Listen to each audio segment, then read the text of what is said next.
Hi guys, I'm Jennifer Danielle and welcome to my YouTube channel. For those of you who don't know, I am the CEO of Business Gone Live, which helps aspiring entrepreneurs start profitable online businesses. I am so excited to do this video for you guys because I have officially had my YouTube for 1 week now, and my primary goal was to create this YouTube to talk about some of the things I've learned in business and in life in general. So my past few videos have been fun videos about my life so that you guys can get to know me and see my life a little bit more. But this one is going to have so much tangible information in it. And it's very near and dear to my heart because it's a part of my journey that I have been going through all 2020. And I'm really going through it right now. And that is trying to fix my own credit. So I will start this by saying that I am not a professional. I have not taken any credit courses or consulted with any attorney. So do not come trying to sue me if this does not work, okay? This is my personal experience and the things that I've learned. So I thought that this video wouldn't be that long and it wouldn't be a ton of information. But as I started kind of like writing notes, I realized that it is pretty lengthy and that I did a lot more than I thought I did. So without further ado, I'm gonna pull my notes here because I wanted to make sure I didn't miss anything. And I'll just kind of give you guys a little background of my story and kind of where my credit journey starts. So I am now 31 and coming up on 7 years since I started grad school.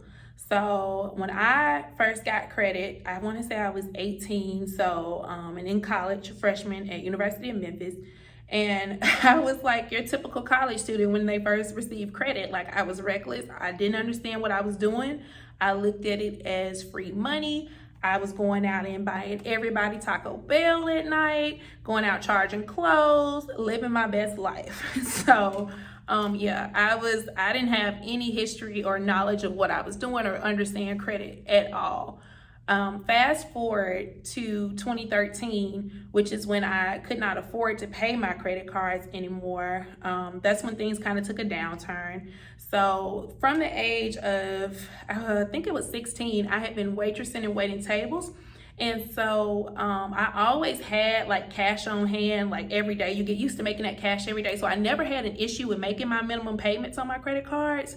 But in 2013, I took a internship out of state, which really kind of like put me in financial strain because I was following my dream, getting paid minimum wage, and I could not afford to pay my cards anymore like I had done in the past. So that's when everything really kind of took a turn. And if you're doing your math, you know that this is 2020. So we're coming up on 7 years. And so for those of you who don't know, when you default on something or basically with your credit card, if you stop paying your credit card or let me see what else qualifies for it, because it's not bankruptcy, but it's something like if you stop paying your credit card or basically miss a payment on any debts or anything like that that's considered more small than bankruptcy, it is reported on your credit for 7 years. And so it's like being in jail for 7 years and being punished for 7 years for the same thing. So I have done my sentence. I am out and free to go. So that's a piece of what's going on with my credit and why I was able to make such a big change this year. But the bigger thing is some of the lessons that I've learned. And everything I've learned from YouTube, extensive research, and trial and error. So I'm going to share the first few points with you guys today. And I think part 2 is going to go more in detail of what I did recently. So just kind of looking back here, on December 31st of this year, my credit score was 574, so in the toilet. As of right now, it is currently at 693, which, that's the number I'm reporting. There is another piece to that story that is still evolving, but for the most part, I have been able to increase my credit by about 150 points this year alone. So really excited about that. It took a lot of hard work, a lot of dedication. I am the type of person that gets really focused in on something. So I think a piece of that was just me being open to education and jumping into, learning what I needed to do head on. I will say I am not opposed to paying someone to help you clean up your credit. Because basically, like, my thing is you have to stay ready so you don't have to get ready. And I was at a point where I was not looking to purchase anything. And so I had all the time in the world to spend learning credit and fixing it on my own. But if you don't have the time and you have the money to pay someone, I highly advise you getting some professional help from someone who knows what to do, because it is a lengthy process and there are a lot of steps involved. So I am going to get into part one. So number one is get your free credit reports from freeannualreport.com. So as of right now, this website is the official, site for getting your credit report. And that is your TransUnion, Experian, as well as your Equifax. And so those are the three main credit reporting agencies. So for right now, for 2020, since there's so much fraud going on and things like that, they are actually allowing you to get a free credit report every week. So any updates that are made, you're able to see them each week by going to that website, freeannualreport.com. I'm sorry, I will drop the link down at the bottom so that you guys can reach that. And so what you're going to see on your credit report when you pull it, it's going to show your addresses, your name, phone number, payment history for any card. If you have student loans, that's going to show on their card payment. Everything about your credit is going to show on that report. You'll be able to see also if any companies pulled your credit report in order to check up on you, if you pulled your credit report for any reason. And basically every detail that you could possibly think of is going to be on that report. Now, all three of them sometimes report different things. So there may be like a credit card that you applied for that reports on TransUnion and doesn't report on Experian. So don't be alarmed if that happens. That is normal. So the next thing that you want to do is evaluate where you are on your past debts and also know the laws for your state. So like I said, if you were to default on a credit card and say, for instance, just stop paying it, there's going to be 7 years that's going to report on your credit history. So if you are in, say, year 6, I would advise you to think about what you want to do as far as how to handle it. If you want to reach out to the credit card company and maybe make payment arrangements or something like that. Now, what I will tell you, and this is very important, is a piece of know your laws. If you, like, say a credit card company calls you today that you had 6 years ago, and if they ask you like, hey, is this, so-and-so your name? You say yes. They say, did you realize that you have this card? And you say yes. You have acknowledged that debt and started the clock over on your 7 years. So really, really important to understand how those laws work and what all of that means. So I highly suggest you Google it. I'm not going to provide the information because, like I said, I'm not an expert. I'm not a law professional.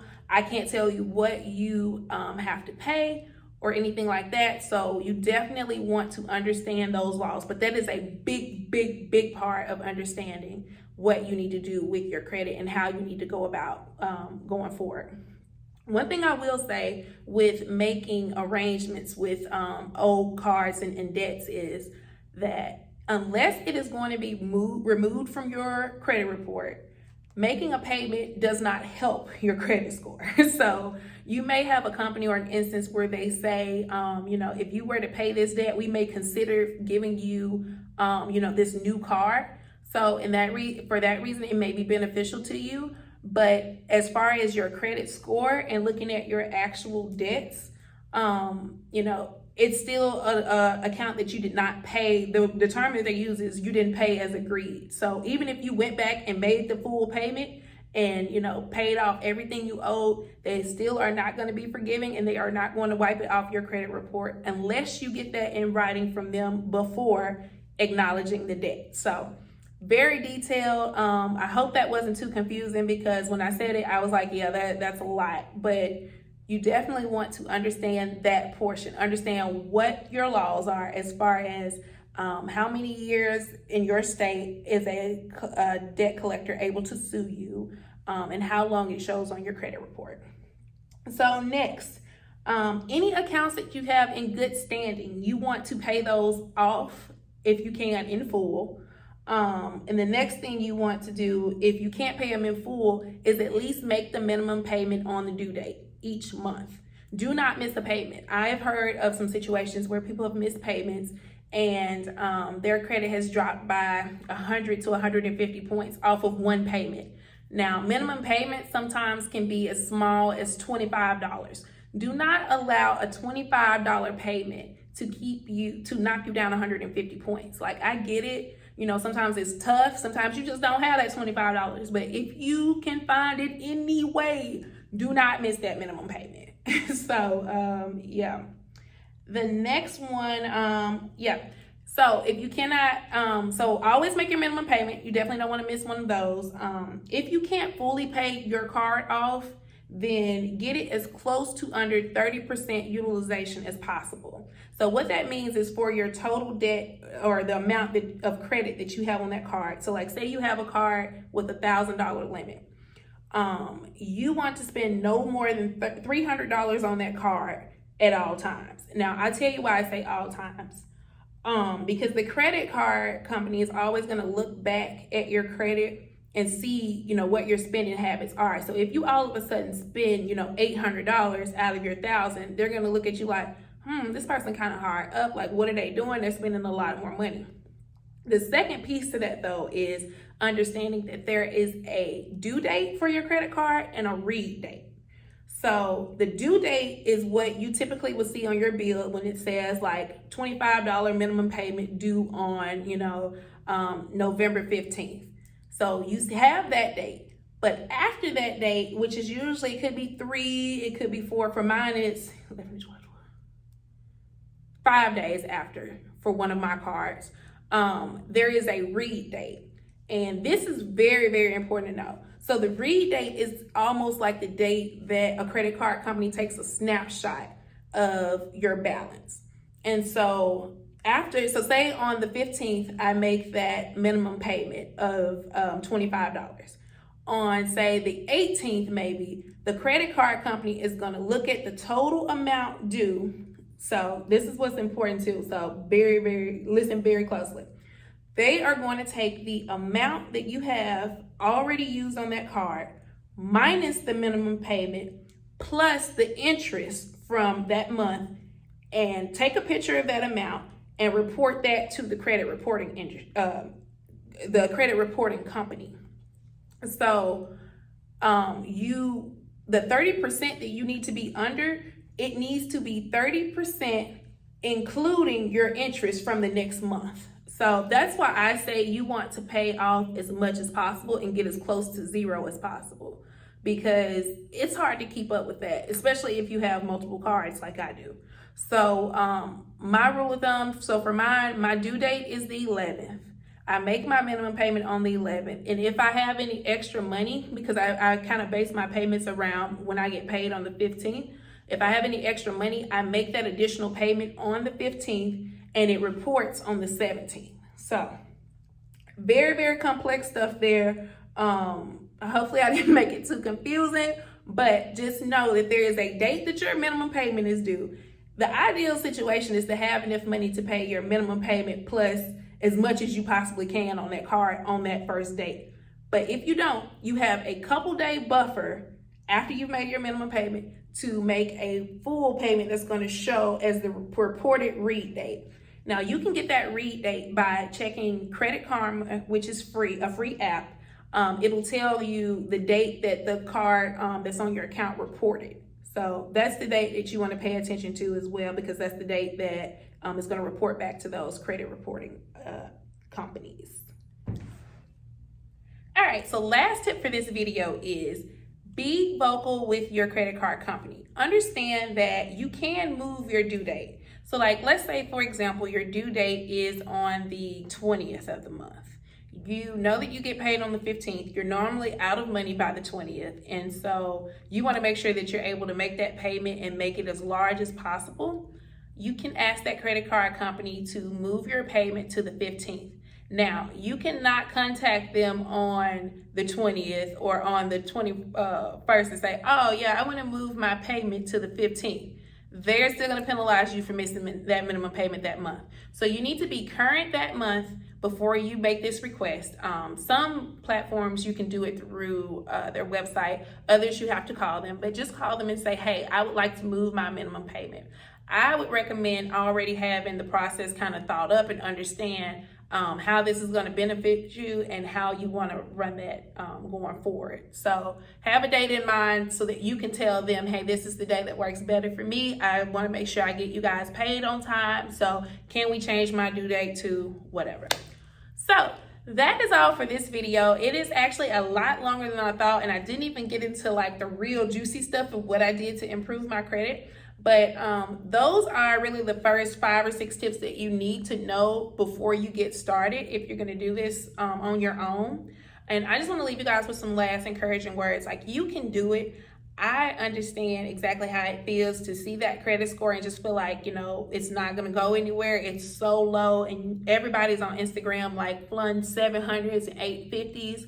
And, you know, I get that pressure. So I just want to tell you guys, like, it can be done. It can be fixed. Like, when I tell you guys, I legitimately watched my credit score move within a year so much. And it was just from me learning and understanding how credit works.